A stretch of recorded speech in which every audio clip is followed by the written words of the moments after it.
आप सुन रहे हैं इब्ने सफी की इमरान सीरीज ड्रामा पुरअसरार चीखें, पहला हिस्सा।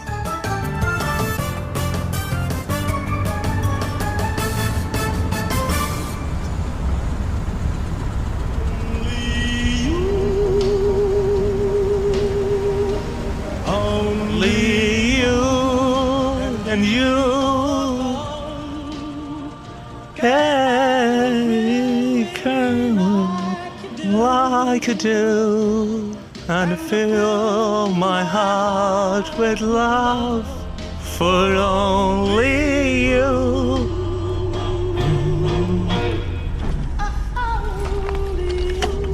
Oh, कोई हमारा कार का बैक सीट पर बैठ गया है शायद। रोशनी करके देखता हूँ। बुझा दो, खुदा के लिए बुझा दो। ओके। मुझे बचाओ। ओके। मैं कार का स्पीड तेज करता हूँ।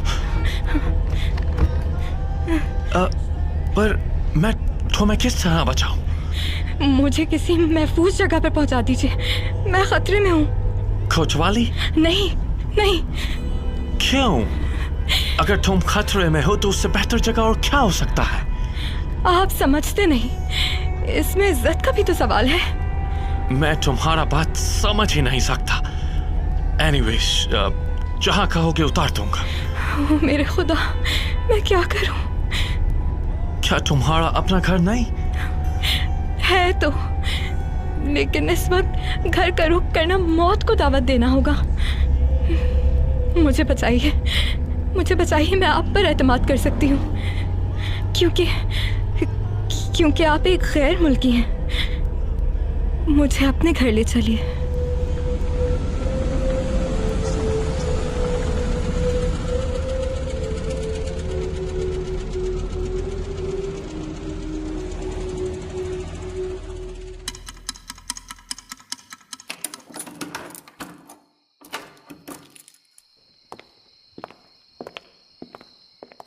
हाँ, बैठो। अपना सूटकेस भी फर्श पर रख सकती हो।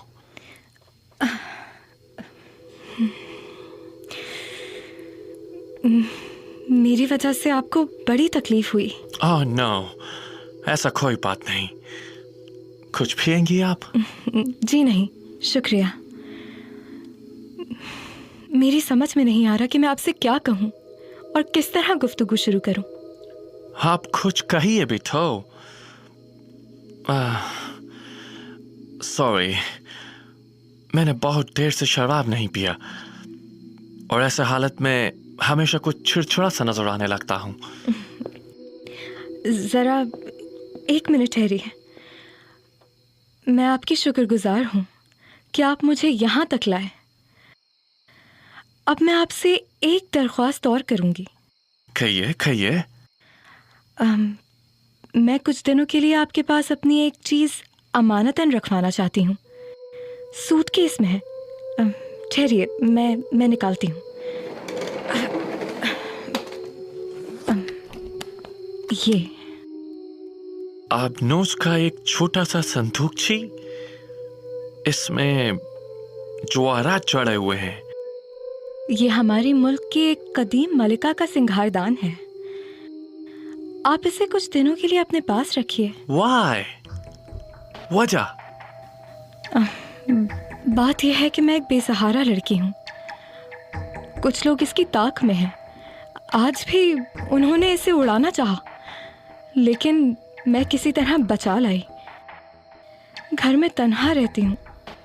मगर ये आपको मिला कहाँ से? क्या आप ये समझते हैं कि मैं इसे कहीं से चुरा लाई हूँ? ये मतलब नहीं। बात यह है कि मेरी जाहिरी हालत ऐसी है कि मैं इसकी मालिक नहीं हो सकती।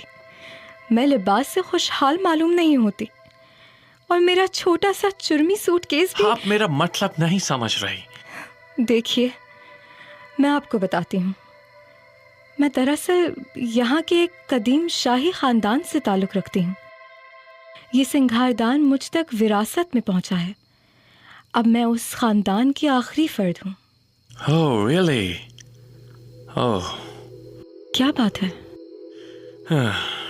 मैंने अपना बचपन से अब तक बस ख्वाब ही देखे हैं, पुरअसरार मशरिक का ख्वाब।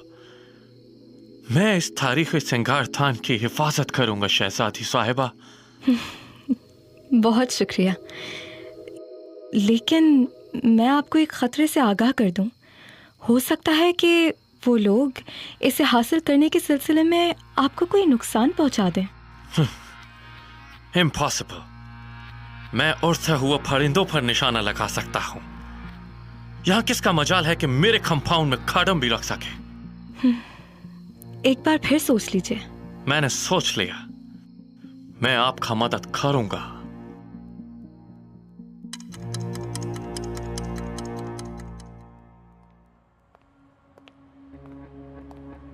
यह है महकमा सुराग रसानी के दफ्तर की वो इमारत जिसमें मैं अपने ऑफिस से निकलकर डायरेक्टर जनरल के दफ्तर की तरफ जा रहा हूं, जो मेरे वालिद हैं। मैं कम इन सर? कम इन। इमरान, अगर मेरा बस चले तो तुम्हें धक्के दिलवा कर यहां से निकलवा दूं। मैं इस जुमले की सरकारी तौर पर वजाहत चाहता हूं। ओह, ठीक है। मुझे याद रखना होगा कि मैं इस वक्त अपने बेटे से नहीं बल्कि अपने एक मातहत ऑफिसर से मुखातिब हूं। ऑनरेबल वजीर दाखिला ने मेरी जो शराइत मंजूर की थी उनके मुताबिक मैं आपके अलावा और किसी को जवाबदेह नहीं हूं और मेरे सेक्शन का ताल्लुक बराह रास्त आपसे है। और उस सेक्शन के लिए जिसका ताल्लुक बराह रास्त मुझसे है, तुम इंतहाई नाकारा और ऊँगते हुए आदमियों को मुंतखब कर रहे हो। अभी तक 4 आदमी मुंतखब किए और वो चारों बिल्कुल ही नाकारा तस्वर किए जाते हैं। कोई भी उन्हें अपने साथ रखना पसंद नहीं करता है, जिसकी वजह से उन बेचारों की जिंदगी तबादलों की नजर होकर रह गई है। उनकी शख्सियतें सिफर के बराबर हैं। दुबले पतले झींगर जैसे काहिल, निकम्मे और कामचोर। उन्हें बात करने का भी सलीका नहीं है। तुमने ऐसे निकम्मों का इंतखाब क्यों किया? महज इसलिए कि मैं इस महकमे में किसी को भी निकम्मा नहीं देख सकता। तुम जा सकते हो। Get out.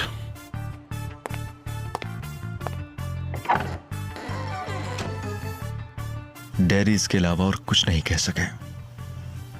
मेरा जवाब ऐसा नहीं था जिस पर मजीद कुछ कहा जा सकता। लेकिन अब सुपरिटेंडेंट फैयाज ने मुझे अपने कमरे में तलब किया है। वो मेरे दोस्त जरूर है, लेकिन उसी हद तक जहां खुद उसके मफाद को ठेस ना लगती हो। मुलाजमत में आ जाने से कबल मैंने बास केसों के सिलसिले में उसकी जो मदद की थी उसकी बिना पर उसकी साख बनी है। इसलिए मेरे बाकायदा मुलाजमत में आ जाने के बाद उसका वक़ार खतरे में पड़ गया है। अमली तौर पर उसकी हैसियत सिफर के बराबर भी नहीं रह गई। मैं जानता हूं कि उसने मुझे इसलिए बुलाया है कि मुझ पर रोब डालने की नाकाम कोशिश करे। हाँ, ये रहा उसका कमरा जिसके दरवाजे पर चिट पड़ी हुई है। Hello super Faiyaz. बैठ जाओ। शुक्रिया। देखो इमरान, दोस्ती अपनी जगह, लेकिन ऑफिस में तुम्हें हिफ्ज़ मरातिब का ख्याल रखना पड़ेगा। मैं समझा नहीं, तुम क्या कह रहे हो? मैं तुम्हारा ऑफिसर हूं। हाँ, ये तुमसे किस गधे ने कह दिया कि तुम मेरे ऑफिसर हो? देखो मियां फैयाज, मेरा अपना अलग डिपार्टमेंट है और मैं उसका इकलौता इंचार्ज हूं और मैं बराह रास्त डायरेक्टर जनरल को जवाब दे हूं, समझे? समझा। देखो इमरान, मेरा मतलब ये था कि तुम ऑफिस में भी अपने उल्लूपन से बाज नहीं आते। ये कहाँ लिखा है कि इस ऑफिस में उल्लुओं के लिए कोई जगह नहीं है? ओह बाबा, खत्म भी करो। मैं तुमसे एक अहम मसले पर गुफ्तगू करना चाहता था। मैं जानता हूं कि तुम नवाब हाशिम के मुतालिक गुफ्तगू करना चाहते हो। पूरा केस पढ़ लिया तुमने? 10 साल पेशतर शहर के मशहूर रईस नवाब हाशिम को किसी ने उसकी ख्वाबगाह में कत्ल कर दिया था। मगर अब अचानक 10 साल बाद नवाब हाशिम दोबारा गोश्त पोस्त में दिखाई दिया है। वो किसी तवील सफर से वापस आया है। क्या कर रहे हो यार? ये च्युइंगम खाओगे प्यारे फेस? नहीं, तुम खाओ। तो नवाब हाशिम का कत्ल। मैं ये नहीं समझ सका कि आखिर उसे कत्ल क्यों करार दिया गया। हजार हालात ऐसे थे कि उसे खुदकुशी भी समझा जा सकता था। मसलन ये कि फायर उसके चेहरे पर किया गया था, बंदूक पूरे 12 बोर की थी और कारतूस एसजी। चेहरे के परखचे उड़ गए थे, शक्ल इस तरह बिगड़ गई थी कि शनाख्त मुश्किल थी। वो सिर्फ अपने लिबास और चंद दूसरी निशानियों की बिना पर पहचाना गया था। बंदूक उसके करीब ही बड़ी हुई मिली थी और इसका सबूत भी मौजूद है कि गोली बहुत ही करीब से चलाई गई थी। पोस्टमार्टम की रिपोर्ट कहती है कि बंदूक के दहाने का फासला चेहरे से एक बालिश से ज्यादा नहीं हो सकता। गोली मारो यार, वो कमबख्त तो अब भी जिंदा है। उसका कहना है कि बाज वजू की बिना पर किसी को कुछ बताए बगैर घर से चला गया था। इतने दिनों तक जुनूबी बर्र-ए-आज़मों की सियाहत करता रहा और अब वापस आया है। उसकी ख्वाबगाह में किसी की लाश पाई गई। नवाब हाशिम इससे लाइल्म है। जरा ठहरो, तो इसका यह मतलब हुआ कि जिस रात लाश पाई गई थी उस दिन वो अपने घर ही में रहा होगा। जाहिर है। तो फिर उसी रात को घर से रवाना हुआ और रात को एक ऐसे आदमी को उसकी ख्वाबगाह में हादसा पेश आया जो उसी के स्लीपिंग सूट में मलबूस था। बात तो यही है। अब वो उस लाश के मुतल्लिक क्या कहता है? वो कहता है कि भला मैं क्या बता सकता हूं, घर वालों की गलती है, उन्होंने लाश की अच्छी तरह शनाख्त नहीं की। लेकिन किसी को कुछ बताए बगैर इस तरह गायब हो जाने का मकसद क्या था? इश्क। अगर वो इस तरह घर से ना भागता तो उसे सचमुच किसी से इश्क हो जाता। बकवास मत करो। इश्क में नाकाम रहने पर वो दिल शिकस्ता हो गया था, इसलिए उसे यहां से जाना पड़ा। खुदा से डरो फयाज, वो दूसरी जंग अजीम का जमाना था और उस जमाने का रिवाज ये था कि लोग इश्क में नाकाम होने पर फौज में भर्ती हो जाया करते थे। मेरा दिमाग खराब मत करो, जाओ यहां से।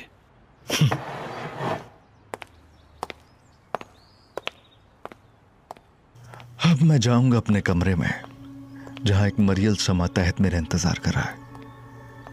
मैंने उससे नवाब हाशिम की हवेली की निगरानी पर लगा रखा है। अब वो मुझे रिपोर्ट देगा। वो नवाब हाशिम हवेली से बाहर नहीं निकलता। अच्छा। आज एक सुर्ख रंग की कार हवेली में दोबारा आई थी। फिर 11 बजे एक निहायत शोख और अल्लड़ कसम की भंगन हवेली में दाखिल हुई। उसके बाएं गाल पर स्याह रंग का उभरा हुआ सा तिल था, उभरा हुआ सा। क्या बताऊं साहब, चेहरा बेज़वी, आंखें शरबती और साहब कद 4.5 और 5 फीट के दरमियान। हाँ, वाकई तुम तरक्की कर रहे हो। शाबाश, शुक्रिया। हर चीज को बहुत गौर से देखो। हाँ बिल्कुल। और वो कार जो दोबारा आई थी उसका नंबर क्या था? उस पर तो मैंने ध्यान नहीं दिया जनाब। अच्छा किया, फिक्र ना करो, आहिस्ता आहिस्ता सब ठीक हो जाएगा। ठीक है, जाओ। और हाँ, 4 बजे शाम फिर तुम्हारी वही ड्यूटी है। जी जी ठीक है साहब। हेलो। हाँ हाँ, इमरान के अलावा और कौन हो सकता है? मोदी, क्या बात है? अच्छा, हाँ ठीक है, मैं अभी तुम्हारे बंगले पर आ रहा हूं।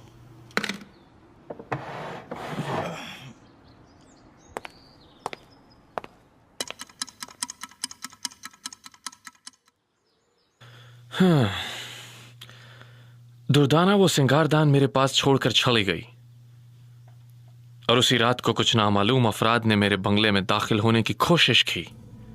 मूडी, क्या तुम जाग रहे थे? हाँ इमरान, मैंने उन्हें देखा, 2-3 फायर भी किए और वो डर कर भाग गए। लेकिन अगले ही दिन से यहां अजनबियों का ठाड़ बन गया। कोई नौकरी के लिए आया, कोई अमेरिकन लाइफ स्टाइल के मुतालिक मालूमात चाहता था। अच्छा। हाँ, तकरीबन 10-15 आदमी मुझ तक पहुंचे और उससे पहले यहां कभी कोई नहीं आता था। लो इमरान, तुम भी पियो यार। अरे नहीं नहीं मूडी, अरे पियो। नहीं मूडी, शुक्रिया शुक्रिया। मैं शराब नहीं पीता। लड़की फिर आई थी? यही तो स्टोरी का पेनफुल पार्ट है। आई मीन दर्द से भरा हुआ। वो आई थी आज से 10 दिन पहले आई थी।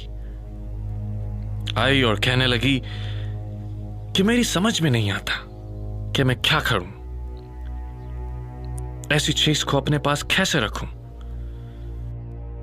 मैंने उसे बोला कि वो उसे बेच क्यों नहीं देती और उसे 25,000 का ऑफर दिया। अच्छा। उस पर वो कहने लगी कि नहीं, ये बहुत ज्यादा है।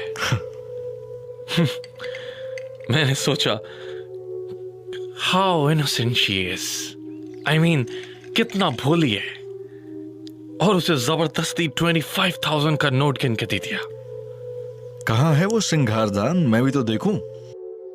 वेट, मैं दिखाता हूं। ये अरे अरे क्या कर रहे हो? इस यार डब्बे से अपना सर क्यों फोड़ रहे हो?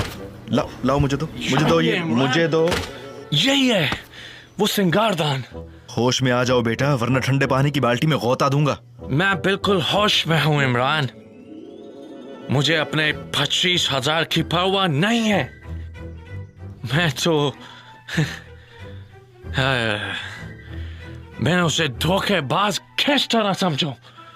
वो तो मुझे एक ऐसी औरत मालूम होती है जो हजारों साल से जिंदा हो। तुमने वो राइडर हैगर्ड का नॉवल शी पढ़ा है? पढ़ा है। बैठ जाओ। मूटी के बच्चे, तूने इसके जवाहरात कहीं परखवाए हैं? हाँ, परखवाए। और मुझे इसकी परवाह नहीं है कि इन पत्थरों का तखमीना क्या है? पत्थर नहीं, बल्कि पत्थरों का नकल कहो। इन सब का तखमीना 150 से ज्यादा नहीं है। क्या तुमने उससे दोबारा मिलने की कोशिश भी की? नहीं, मेरी हिम्मत नहीं पड़ी। लड़की का मुकम्मल पता है तुम्हारे पास? आलमगीरी सराय के इलाके में अधूरे मीनार के करीब जर्द रंग का एक छोटा सा घर है। जाहिर है कि वो अब वहां ना होगी, या मुमकिन है पहले भी ना रही हो। तो तुम भी यही कह रहे हो कि वो धोखेबाज है? नहीं, वो शहजादी है। तुमने मुझे क्यों बुलाया था? हाँ? जबकि तुम्हें हाथ से गई रकम का अफसोस भी नहीं। डियर इमरान, मैं सिर्फ ये चाहता हूं कि तुम साबित कर दो कि वो धोखेबाज नहीं है। अच्छा बेटा, मैं कोशिश करूंगा कि महकमा सुराग रसानी में शोबा इश्क व आशिकी भी खुलवा दूं। अली इमरान की जहानत और सस्पेंस से भरपूर मिशंस का अगला हिस्सा मिस ना करें। अभी गोया ऐप डाउनलोड करें, सब्सक्राइब करें और इमरान सीरीज की दुनिया में खो जाएं। लिंक डिस्क्रिप्शन में मौजूद है।